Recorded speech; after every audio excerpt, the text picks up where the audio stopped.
আপনারা যারা এক খণ্ড জমি ক্রয় করতে চান কিন্তু আপনারা কোনোভাবেই বুঝতে পারছেন না যে জমি ক্রয় করার আগে আপনাকে কোন বিষয়গুলো যাচাই করতে হবে কিংবা কোন ডকুমেন্টগুলো যাচাই বাছাইয়ের মাধ্যমে আপনার সম্পত্তি ক্রয় করতে হবে কিংবা সেই ডকুমেন্টগুলো সঠিক কিনা এটি কিভাবে যাচাই করবেন কোনোভাবেই বুঝতে পারছেন না।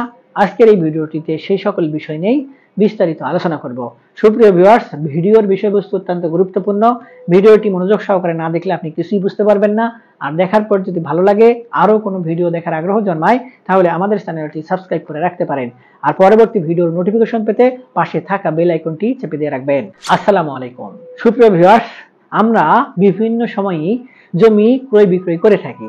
তবে যারা বিক্রয় করে তাদের ক্ষেত্রে বিষয়টি খুব একটি কঠিন না হলেও যারা ক্রয় করে তারা যদি সাবধানতা অবলম্বন না করে কোনো জমি ক্রয় করে তাহলে পরবর্তীতে দেখা যায় যে জমি কিনে মামলা কিনে ফেললেন কিংবা একটি জঞ্জাল কিনে ফেললেন, না পারতেছেন ভোগ দখল করতে, না পারতেছেন সেই সকল সম্পত্তি পুনরায় যার কাছ থেকে ক্রয় করেছেন তাকে ফেরত দিতে।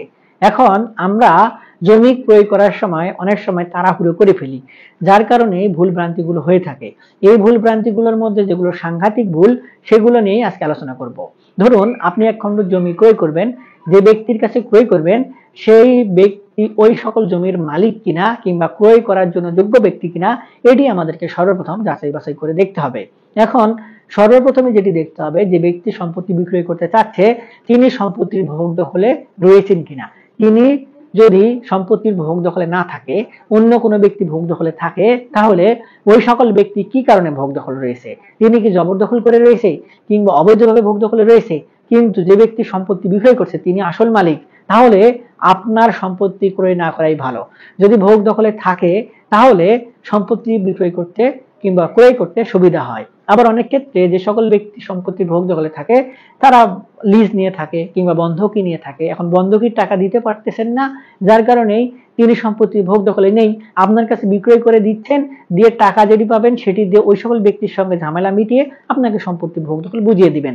এই বিষয়টি হলে কোনো কিন্তু সমস্যা থাকে না। তবে যদি জবরদখলকারী হয় কিংবা মালিকানা দাবি করে সেই সকল ব্যক্তি, তাহলে এই সকল সম্পত্তি ক্রয় না করাই ভালো। তবে আরেকটি বিষয় অত্যন্ত গুরুত্বপূর্ণ, সেটি হচ্ছে যে ব্যক্তির কাছ থেকে আপনি সম্পত্তি ক্রয় করেছেন তিনি যেভাবে মালিকানা অর্জন করেছেন সেই মালিকানাটা বৈধ কিনা এটি সর্বপ্রথম দেখতে হবে, এবং এটি দেখার জন্য সর্বপ্রথম আপনাকে দলিল তল্লাশি দিতে হবে। আপনি যে ব্যক্তির কাছ থেকে সম্পত্তি ক্রয় করছেন সেই ব্যক্তি কিভাবে সম্পত্তির মালিকানা পেয়েছেন এটি অত্যন্ত গুরুত্বপূর্ণ। মালিকানা অর্জন করার কিছু মাধ্যম রয়েছে, ক্রয় সূত্রে, ওয়ারিশান সম্পত্তির ক্ষেত্রে ওয়ারিশান অংশ, আবার যদি কেউ হেবাদলিল করে দিয়ে যায়, কেউ উইল করে দিয়ে যায়, দানপত্র করে দিয়ে যায়, এই বিষয়গুলোর মাধ্যমে সম্পত্তির মালিকানা অর্জন করা যায়। তবে তিনি যেদিন থেকে সম্পত্তির মালিকানা অর্জন করেছেন তার থেকে 25 বছরের তফসিল থাকলেই মোটামুটি চলে। তবে যতদূর পর্যন্ত চেইন কিংবা মালিকানার যে সূত্রপাত সেখান থেকে যদি আপনারা বাই রোটেশন চেক করে আজকে পর্যন্ত, অর্থাৎ যে ব্যক্তি সম্পত্তি বিক্রি করতে যাচ্ছে তার পর্যন্ত মালিকানাটা ঠিকঠাক মতো বৈধ পন্থায় আসে তাহলে কোনো সমস্যা নেই। সর্বপ্রথম আপনাকে যে ব্যক্তি সম্পত্তি বিক্রয় করতে চাচ্ছে তার দলিলটি নিয়ে সেটি যাচাই করে দেখতে হবে দলিলটি আসলেই ঠিক কিনা। এবং দলিল নেওয়ার পরে আপনি দেখবেন দলিলে একটি সিরিয়াল নাম্বার দেওয়া থাকে, সেই সিরিয়াল নাম্বারটি হচ্ছে সূচিপত্রের সিরিয়াল নাম্বার হতে পারে কিংবা ভলিউম বইয়ের সূচিপত্র হতে পারে। এটির সাব রেজিস্ট্রি অফিস থেকে মার্কিং করে দেওয়া হয়। এই দলিল নাম্বার কিংবা এই সূচিপত্র নাম্বার ধরে যদি আপনি রেজিস্ট্রি অফিসে গিয়ে খোঁজ করেন তাহলে যদি 1 থেকে 5 বছরের মধ্যে দলিল তৈরি হয় তাহলে সেটি রেজিস্ট্রি অফিসেই থাকার কথা। সেখানে যদি ওই দলিলের সিরিয়াল নাম্বার অনুযায়ী ভলিউম বইয়ে ওই দলিলের হুবহু কপি সেখানে থাকে তাহলে আপনাকে বুঝতে হবে সেই দলিলটি ঠিক আছে, ওই ব্যক্তির মালিকানাও ঠিক আছে। এবং এই মালিকানা ঠিক থেকে যদি মালিকানার চেইন প্রথম থেকে এখন পর্যন্ত ওই মালিক পর্যন্ত ঠিকঠাক আসে তাহলে আপনি ওই সকল সম্পত্তি ওই দলিল বলে ক্রয় করতে পারেন।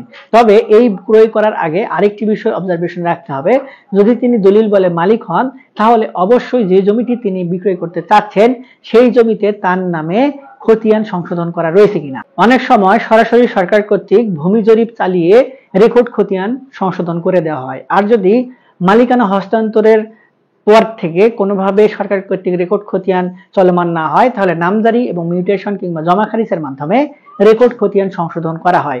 অবশ্যই যে ব্যক্তির কাছ থেকে সম্পত্তি আপনি কিনছেন দলিল চেক করার পরে রেকর্ড খতিয়ান তার নামে রয়েছে কিনা কিংবা সংশোধন করা হয়েছে কিনা এই বিষয়টি লক্ষ্য করে তারপর রেকর্ড খতিয়ান সংশোধন করে নিতে হবে।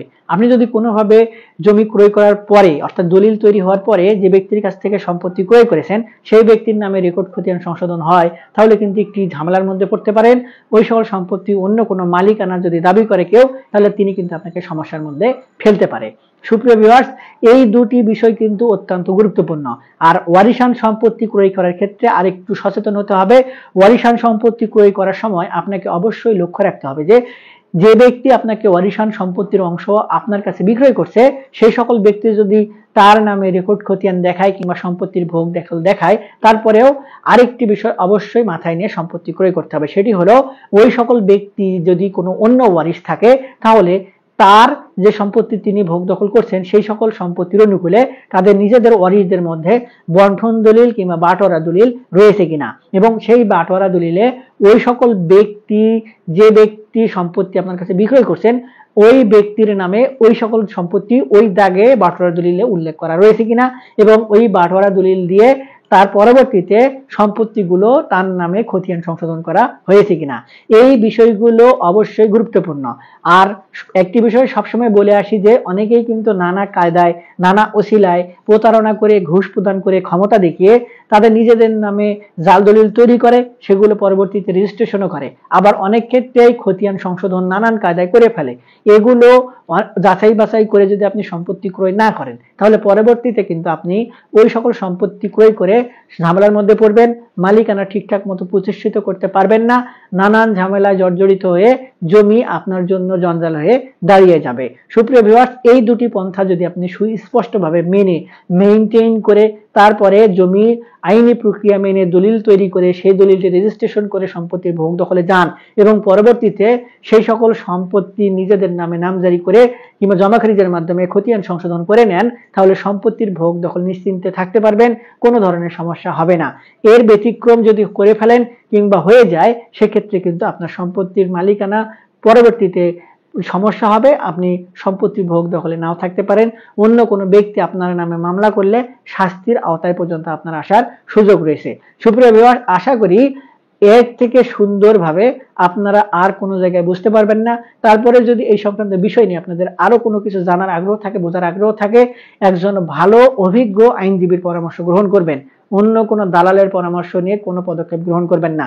শুধুমাত্র কিছু টাকা খরচের অভাবে কিংবা কিছু টাকা বাঁচানোর জন্য আইনজীবীর পরামর্শ না নিয়ে দালালের শরণাপন্ন হয়ে, মোহরিশ শরণাপন্ন হয়ে, দলিল লেখকের পরামর্শ নিয়ে পরবর্তীতে কিন্তু অনেক ব্যক্তি ঝামেলায় পড়েছে, অনেক ব্যক্তি আদালতে মামলা টানছে।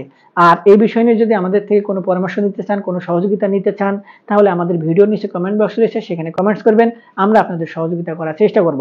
আজকে এ পর্যন্তই, দেখা হবে সামনে নতুন কোনো ভিডিওতে। ততদিন পর্যন্ত ভালো থাকবেন, ধন্যবাদ।